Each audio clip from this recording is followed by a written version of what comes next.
ყოველწმინდა სამების სახელობის საპატრიარქო ტაძრის ღმრთმსახურე დეკანოზი დავით თავაძე დილამშვიდობისა მადლობას პარასკევია და საზოგადოება და მაყურებელი შეჩვეულია რომ პარასკევობით ჩვენ სახარებოს განმარტავთ სახარების იმ თავს იმ ნაწილს რომელიც კვირას იკითხება საღვთო ლიტურგიაზე რომელი სახარება წაიკითხებოდა შინაარსი გავაცნობ საზოგადოებას და განმარტება ლიტურგიაზე წაიკითხება იონეს სახარება ძალიან საინტერესოა თავისთავად ეს სახარებაში აღწერილი მომენტი ისე როგორც თვლიანად წმინდა წერილი მოგეხსენებათ საინტერესოა იმდენად რამდენადაც ეს ყოველივე უკავშირდება სულთმოფენობას თუ შეიძლება ითქვას წინ უსწრებს მას და ერთგვარი შესავალია სულთმოფენობის შესწავლისა ჩვენ ვიცით რომ თავად სულთმოფენობაზე თვითონ სულთმოფენობაზე საუბარი საქმე მოციქულთაში არის უშუალოდ და რაც შეეხება სახარებას სახარება იწყება ასე რომ დღესასწაულის უკანასკნელ დიდ დღესო ადგა იესო შეხაღადაო და თქვაო რომ ვისაც ყურია მოვიდეს ჩემთან და შესვასო ძალიან საინტერესოა თვითონ საინტერესოა ჯერ ის რომ რომელ დღესასწაულზეა საუბარი აქ საერთოდ იონეს სახარების ამონაკვეთში უნდა ვიცოდეთ რომ საუბარი არის კარბობის დღესასწაულზე რომელსაც ებრაულად ეწოდება სუქოთი ეს არის დღესასწაული რომელსაც უწოდებენ განსაკუთრებით მხიარული დღესასწაულია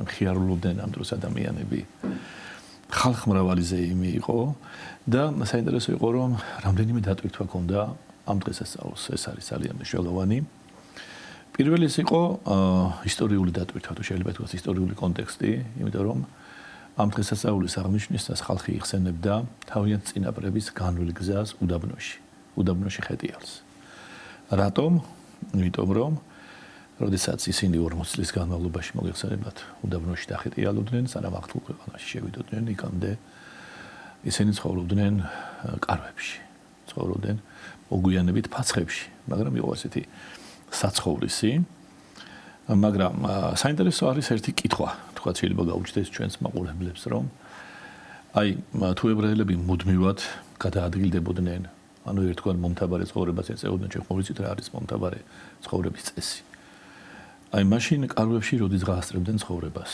ხომ კარვების ხომ გარკვეულწილად აშენება უნდა გასაგებია რომ ის შენდებოდა ასე ვთქვათ რაღაც ისეთი ნივთიერებისაგან რომელიც არ იყო მაგალითად ქვა ლითონი ის შენდებოდა თხის ტყავისაგან რომელიც განსაკუთრებით დამუშავებული თუ შეიძლება ითქვას რომელიც იცავდა სიცხისაგან ან თქვა ღამით უდაბნოს სიცივისაგან მაგრამ საქმე იმაშია რომ ჯერთი უდაბნოს პირობებში სადაც ებრაელები მუდმივად იყვნენ წყლისა და საზოვრების ზებნაში იმიტომ რომ მათ უამრავი საქონელი ჰყავდათ მოგეხსენებათ ერთი ადგილიდან მეორე ადგილას იყო გადასვლა საჭირო და კარავი ამ დროს ყველაზე პრაქტიკული და საცხოვრებელი ასე ვთქვათ საცხოვრისი იყო ყველაზე პრაქტიკული იმ პერიოდში იმ პირობებში და გარდა ამისა ის მარტივად იშლებოდა მარტივად იფუთებოდა მარტივად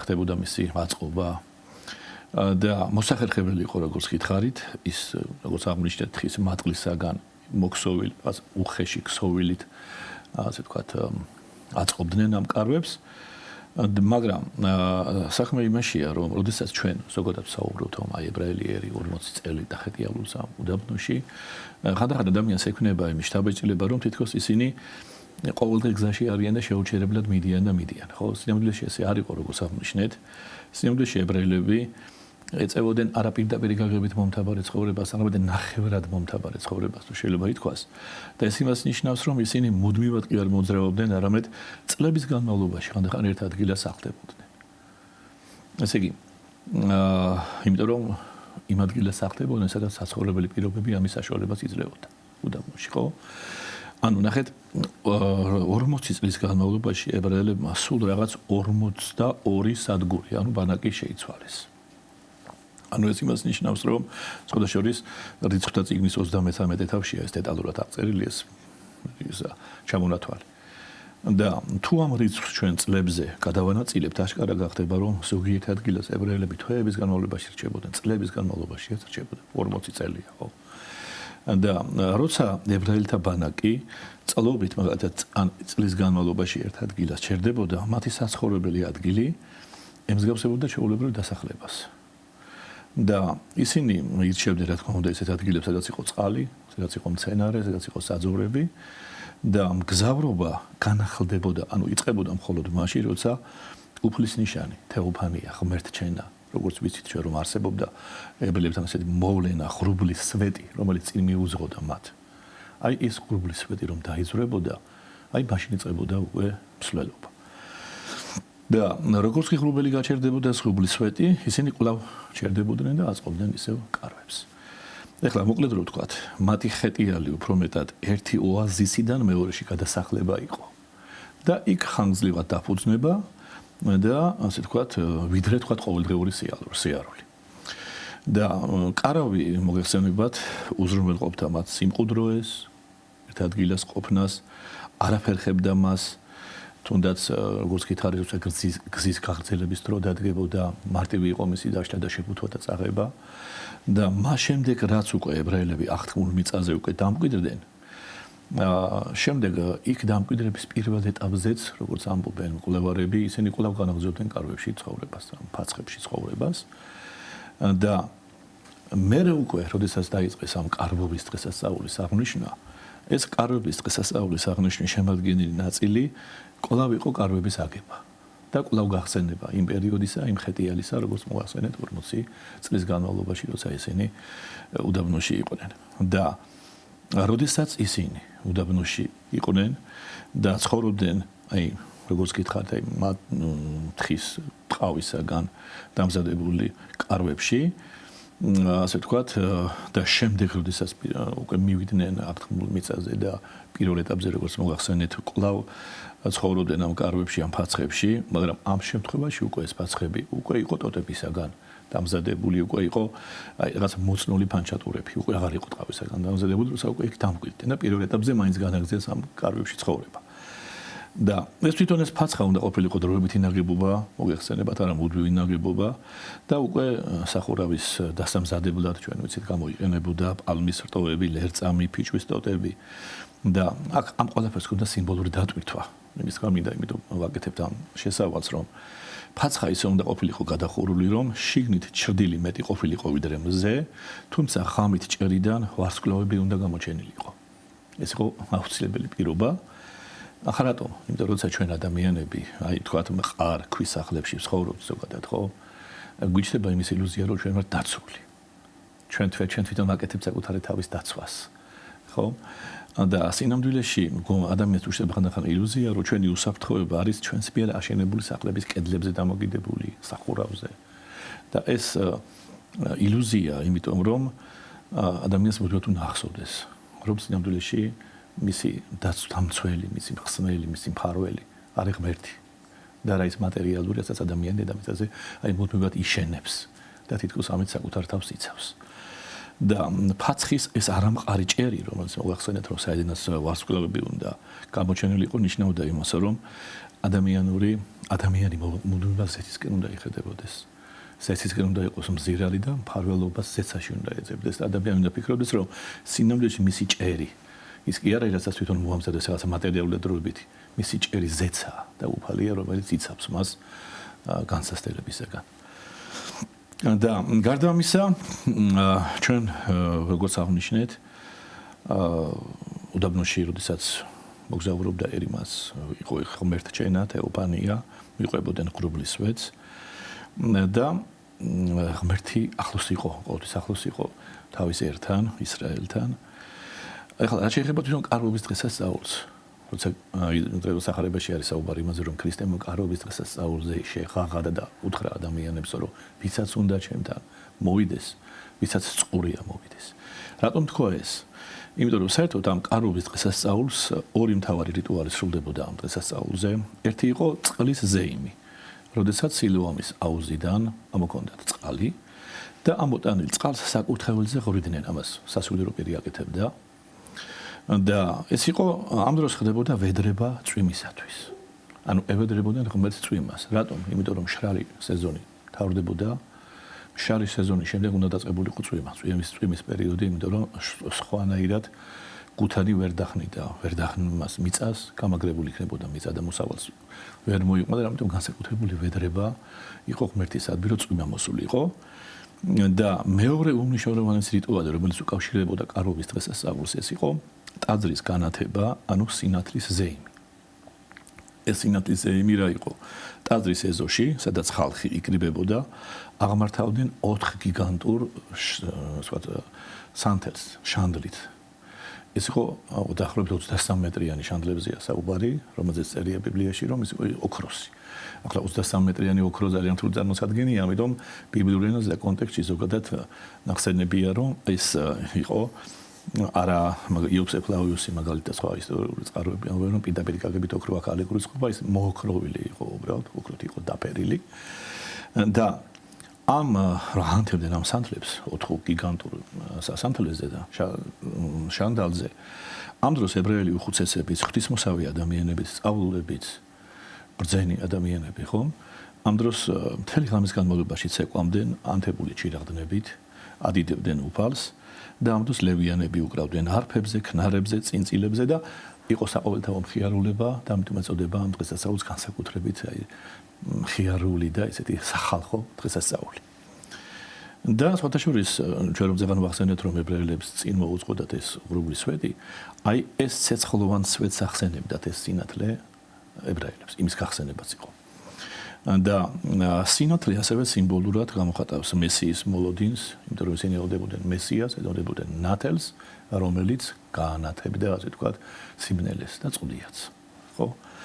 და 7 დღის განმავლობაში ხალხი მხიარულობდა, ცხოვრობდა ფაცხებში, როგორ გითხრათ, წირავდნენ ღმერთს მსხვერპლს და მერვე დღე იყო ეგრეთ წოდებული გამოსამშვიდობებელი დღე ღმერთთან. ანუ რას ნიშნავდა ეს, რომ თუ 7 დღე ამ 7 დღის განმავლობაში ებრაელები ლოცულობდნენ მთელი კაცობრიობისათვის. ძალიან საინტერესო მომენტია. 7 დღის განმავლობაში, ასე ვთქვათ, ტაძარში იწირებოდა 70 ყურატი, ანუ ხარი.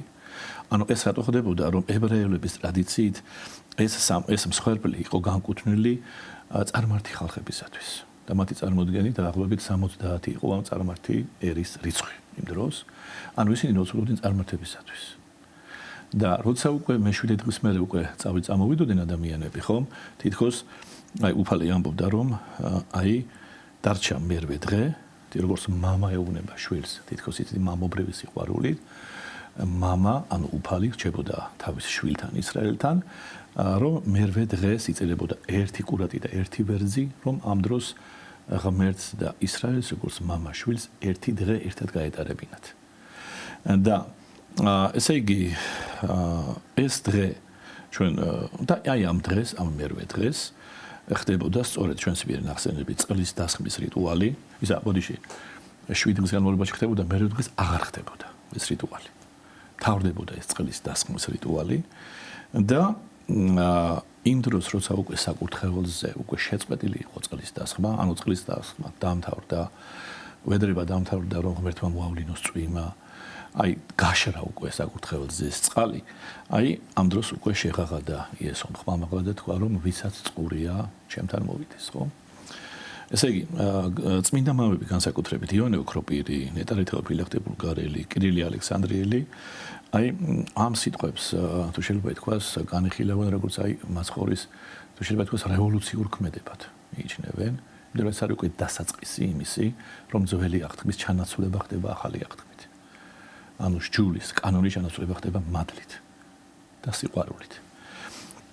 ესე იგი, წმინდა მამები აღნიშნავენ, რომ იესომო განზრახ შეარჩია ეს მომენტი, როდესაც უკვე შეწყდა წყლის დასხმა, როცა საკურთხეველზე დასხმული წყალი გაშრა. ანუ ეს რას ნიშნავს? ეს ნიშნავს იმას, რომ ამით იესომ ებრაელებს უთხრა, რომ აი ის წყალი, რომელიც თქვენ საკურთხეველზე ეს ხა გაშრა უკვე, დამთავრდა, აღარ არის, გაქრა. მაგრამ წყალი, რომელიც მოცემა მე შემიძლია თქვენთვის და მე ვარ წყარო ამ წყლისა, სხვადასხვა წმინდა მამები ამბობენ, რომ ეს არის ამაში გულისხმობა სულიწმინდის მადლი პირველ რიგში. ადამიანის გულში შედის და საუკუნო სიცოცხლის წყაროდ იქცევაო. ესე იგი, რას ნიშნავს ეს? ჯერ ერთი განვიხილოთ სიტყვები, რას ნიშნავს, ვისაც წყურია მოვიდეს ჩემთან და შესვას. ეს რა თქმა უნდა გამოხატული არის აქ წმინდა მამები გვეუბნებიან ადამიანის თავისუფალი ნება.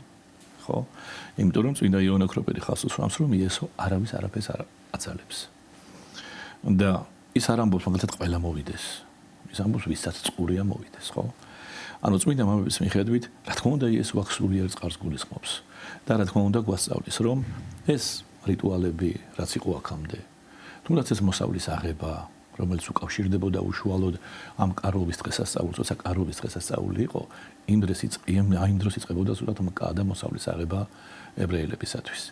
და ასეთი წესიც იყო, რომ ებრაელები ამ დროს ამ ფასხებში რომ ცხოვრობდნენ, უფრო მოსახერხებული იყო მათთვის ამ ფასხებში მოსავლის დაბინავება, უფრო პრაქტიკული იყო.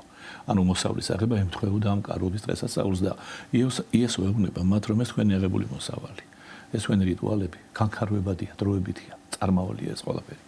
მაგრამ მე შემიძლია მოგცეთ ჩვენ წყალი, რომელიც ადამიანის გულიდან, თვითონ ტექსტში წერია ადამიანის მუცლიდან, მაგრამ ის სიტყვა, რომელიც გამოყენებული არის ბერძნული ენის დედანში, განასახიერებს ადამიანის გულს, არა მარტო მუცელს, არამედ შინაგან სამყაროს, ადამიანის გულს, ადამიანის შინაგან სისავსეს, რომ ის წყალი, რომლის მოცემა შეუძლია იესოს საუკუნო ცხოვრებად ასე გარდამოედინება ადამიანის გულიდან, ადამიანის შინაგანი სამყაროდან. და გარდა ამისა, ერთი საინტერესო მომენტია აქ, რომ იესო გვეუბნება და ხალხს ეუბნება ამ დროს, რომ ის მოსავალი, ის რიტუალი, რომელსაც თქვენ აკეთებთ, ის ვერ დაარწყულებს ადამიანს საბოლოოდ, ადამიანს მაინც მოწყურდება. და ის სიტყვები, რომ მოვიდეს და შესვას, ნიშნავს იმას, რომ აქ წარმოჩენილია რწმენა, როგორც ქმედება, რწმენა, როგორც საქმე. ძალიან მნიშვნელოვანია, ხო? რწმენა, როგორც საქმე. საქმის გარეშე არ არსებობს რწმენა. მოვიდეს და შესვას. და გარდა ამისა, სახარება თავადვე განმარტავს მე 39 მუხლი, რომ იესო როცა საუბრობდაო ამ წყლის შესახებ, რომელსაც შეუძლია ადამიანის გულიდან, ადამიანის მუცლიდან მარადიულად იდინოს და არ დააშრეს, ასე ვთქვათ, ეს სულიწმინდაზე ამბობდაო. და შემდეგ, ასე ვთქვათ, საუბარია იმაზე, რომ წყალი, რომელიც მანამდე მხოლოდ აზრის რიტუალში ჩანდა, ეს წყალი ესხმებოდა, როგორც გითხარით, საკურთხეველს, აი მორწმუნე ადამიანის გულიდან უნდა წამოსულიყო მდინარეებად. ანუ რას ნიშნავს ეს მდინარეებად წამოსვლა? ნახეთ, როგორც აღნიშნეთ ჩვენ, თქვათ ეს რას ნიშნავს ეს ქართულ ბიბლიაში, ქართულ ტექსტში, ბიბლიურ ენაზე მუცელი, რომელიც მხოლოდ ფიზიკურ ორგანოს არ ნიშნავს და ეს ადამიანის გულს ნიშნავს და შინაგან სამყაროს ეს გასაგებია. მაგრამ რაც შეეხება სიტყვებს ცოცხალი წყლის მდინარეები, წმინდა მამები ერთხმად ამბობენ, რომ ცოცხალი წყალი არის, როგორც აღნიშნეთ, სულიწმინდის მადლი, მაგრამ რატომ მდინარეები? ხომ შეიძლება მაგათად იესოს ეთქვა, უბრალოდ წყალი. გარდამოედინოს ადამიანის გულიდან წყალი. იმიტომ რომ სულიწმინდის მადლი არის არასტატიკური მოვლენა, არამედ მოვლენა, რომელიც მუდმივად განახლებადია. მოედინება და მოედინება როგორც მდინარე. ხო? და გარდა ამისა, ჩვენ მდინარე მიგვანიშნებს მადლის წარმოუდგენელ სიუხვეზე, რომელსაც მორწმუნე ადამიანს ქრისტე პირდება, ხოლო აქ კიდე იესო ქრისტე ამბობს, რომ როგორც ამბობს წერილიო. ეს სიტყვები ჩვენ მიგვანიშნებს, ესე იგი იესო თვითონ ამბობს, რომ ადრე ეს დაწერილია, სადღაც წერილში. სინამდვილეში ასეთი სიტყვები, რომ მუცლიდან მდინარეები წამოვლენო, სიტყვით, თქვათ, არ ფიქსირდება სადღე ბიბლიაში, მაგრამ წმინდა მამები განმარტავენ, რომ აქ იესო გულისხმობსო, მაგათად ესაია წინასწარმეტყველსო, გულისხმობსო ეზეკიელსო. აი რას ამბობენ ეს წინასწარმეტყველები? ისინი საუბრობენ, რომ იერუსალიმიდან და ტაძრიდან გამოდის წყაროები, რომელიც კურნავენ მთელ სამყაროს. ეხლა რა არის ამ შემთხვევაში ყველაზე მნიშვნელოვანი? რომ ამით იესო მიგვანიშნებს ჩვენ, რომ მორწმუნე ადამიანი უნდა გახდეს ის ტაძარი, რომლიდანაც ღვთის მადლი უნდა გარდამოდიოდეს ყველასათვის, ხო? და წმინდა მამები ხას უსვამენ იმას, რომ ეს მდინარეები, რომელიც მორწმუნე ადამიანის გულიდან გარდამოედინება სინამდვილეში, ეს მარტო პირადი სიამოვნებისათვის კი არ არის, მარტო დასავლელად კი არ არის, არამედ არის სხვებისთვის. სხვებს ჭირდება ეს ყველაფერი. როგორ მორწმუნე, რომელიც აღსებულია სულიწმინდის მადლით, თავისი სიტყვით, თავისი ცხოვრებით, თავისი ცხოვრების წესით წავს სხვას, ასწავლის სხვას, განაბრწყინებს სხვას. ეგ არის აუცილებელი პირობა ამ შემთხვევაში, იმიტომ რომ ჩვენ ვიცით, რომ მდინარე თუ გაჩერდა, ის იმ წამსა დაჭაობდება, ხო? ეს ასეთი წესია, ბუნებრივი წესი. ასევეა მადლიც. მადლი რომ იყოს ცოცხალი, ის მუდმივად უნდა გარდაეცემოდეს ადამიანიდან ადამიანებს კეთილი საქმეებით, სიყვარულით, ქველმოქმედებით და რომ აი ადამიანის გულში მუდმივად გარდამოედინებოდეს და ცოცხალ წყალად დარჩეს და არ დაჭაობდეს, ასე ვთქვათ, ხო? ეს თვისება ზოგადად ეს არის ერთ-ერთი უმთავრესი პრინციპი ქრისტიანისა, რომ რასაც ღმერთისგან იღებს მადლის სახის, ის უნდა გადასცეს. არ მოდო მიმღები უნდა იყოს ამ მადლის, არამედ უნდა იყოს გამცემი. და როდესაც საუბარია იმაზე, რომ იესომ ხმამაღლა შეღაღადა, რატომ არ თქვა მაგალითად ხმადაბლა, ამაზეც არის საუბარი. იმიტომ რომ ხმაური იყო, დღესასწაული იყო და ყველას უნდა გაეგონა იესოს სიტყვები. და გარდა ამისა, იესოს ღაღადი ამ დროს მიანიშნებს იმას, რომ დრო ცოტა დარჩა. დრო იწურება, ამიტომ იცად სურს, რომ იესოსთან მივიდეს, როგორც მარადიულ მადლის წყაროსთან, უკვე დროზე უნდა მივიდეს მასთან. და აი ამის გაგონებაზე ადამიანებმა თქვესო, რომ ესო წეშმარიტად წინასწარმეტყველიაო, ეს ადამიანიო. ანუ თითქოს აი პირდაპირ გაგებით ვერ მიაგნეს ადამიანებმა და ვერ ამოიცნეს იმ მომენტში მათში თქვა იესო ქრისტე, მაგრამ როგორც ამობენ გამარტებლები, მათ გაახსენდათო ამ დროს მოსე წინასწარმეტყველი, რომელიც ასეთ სიტყვებს ეუბნება ხალხს, რომ მოვა დრო, როდესაც ჩემს მსგავს წინასწარმეტყველს აგიდგენს თქვენ უფალიო და ადამიანებმა ამ დროს მიხვდნენო ხალხმა ისეთი ძალა დაინახეს, ესეთი ძალმოცილება, ესეთი ხელმწიფება ამ სიტყვებში, რომ იფიქრა აი მოსეს მიანა თქვა წინასწარმეტყველი ხო არ არისო. უკვე დენელად დაიძრა თითქოს ხალხის გულიდან ეს მადლი, აი გასაგებია რომ პირდაპირ ვერ ჯერ სრულყოფილად ვერ ჩაწვდნენ, როგორც ასე თქვა იმას, რომ ის მესიაა, მაგრამ წამოვიდა მაინც უკვე თქვა, როდესაც გააკეთეს შედარება რომ აი მაგალითად როგორ ქადაგებდნენ თქვა წინასწარმეტყველები, როგორ ქადაგებდნენ მათი მოძღვრები და როგორ ქადაგებდა იესო. აი იმდენი განსხვავება დაინახეს ამ ქადაგებებში, რომ აი მათგან განსხვავებით იესო ქადაგებდა ხელმწიფებით და სიყვარულით. ახლა წარმოგიდგენიათ ხომ ალბათ იესოს ნაქადაგების სიტყვები როგორ შევიდოდა ადამიანის გულში, ხომ? და რა თქმა უნდა იქ იყვნენ ესეთი ადამიანები, როგორც ყველგან არიან, როგორც დღესაც არიან, ეჭვიანი ადამიანები, ხო, ისინი ფიქრობდნენ, რა უკაცო გალილეველიაო, გალილეიდან შეიძლებაო რამეო იყოსო. და სინამდვილეში ისინი გალილეას იმიტომ განაკიქებდნენ ასე, რომ გალილეაში უამრავი წარმართი ცხოვრობდა, ვერ იტანდნენ გალილეელებს. გალილეელები ზოგადად ესეთი ფეთქებადი ხასიათის ხალხი იყვნენ, მაგრამ მართალი ადამიანები შედარებით. რაღაც ესეთი თავისუფლებისაზე მებრძოლი ადამიანები იყვნენ და სხვათა შორის, როდესაც დაფიქსირებული არის აი ამ სახარებაში ეს მომენტი, რომ თითქოს ისინი ამას უდებენ საფუძვლად, რომ ის არ შეიძლება იყოს მესია, იმიტომ რომ გალილეოდან არის, მათ ხომ შეეძლოთ იესოსთვის ეთქვათ, რომ აი შენ გალილეოდან კი ხარ, თქვათ, მაგრამ სად დაიბადე? ხო შეიძლება მართლა რომ სურდოდა სიმართლის გაგება, რომ მართლა გალილეელი თუ არა? არა, ანუ წინასწარ აი მიზეზი უნდათ, ასე ვთქვათ, მოენახათ იესოსთვის. ამიტომ ამბობენ ამას გალილეელი ხარ, როცა ესენი აპელირებენ იმაზე, რომ გალილეიდან წინასწარმეტყველი არ არსებობს, ხო, ესეც სიცრუეა, რა თქმა უნდა, და ესეც არის ან რაღაც სპეციალურად თავის დახუჭვა სიმართლეზე, ან რაღაცა ესეთი ტყუილი, რომელიც იციან, ან რაღაც გონება დაბნელებული აქვს, იმიტომ რომ რამდენიმე წინასწარმეტყველი ჩვენ მაინც ვიცით, რომ გალილეიდან არის. მოკლედ იმის თქმა მინდა, რომ როდესაც ასე ვთქვათ ხალხმა დაინახა იესო ქრისტეს ასე ვთქვათ სიტყვა, როგორი ძალა ჰქონდა თვითონ ამაცხოვრეს სიტყვას, მამები ამბობენ, რომ ადამიანებმაო ნელ-ნელა ადამიანების გულში შევიდა უკვე ეს სარწმუნოება იესოს ძალმოსილი სიტყვიდან გამომდინარე და ასე ვთქვათ ანუ ის ადამიანები, რომელთაც უფრო მნიშვნელოვანი იყო, ასე ვთქვათ, ის ცოცხალი წყალი, რომელზეც იესო ელაპარაკებოდა, ამ ადამიანებმა მე თანდათან ნელ-ნელა თქმა უნდა შეიმეცნეს მაცხოვარი, ასე ვთქვათ, ირწმუნეს მაცხოვარი, ხოლო იმ ადამიანებისათვის, რომლებიცთვისაც, ასე ვთქვათ, თავი იყო ფორმალური გენეალოგია, რომ თითქოს ისინი რაღაც სიმართლეს დაეძებდნენ, ისინი დარჩნენ, ვთქვათ, ამ წყვილში და ამ სიბნელეში. ამის ამინდოდა. დიდი მადლობა.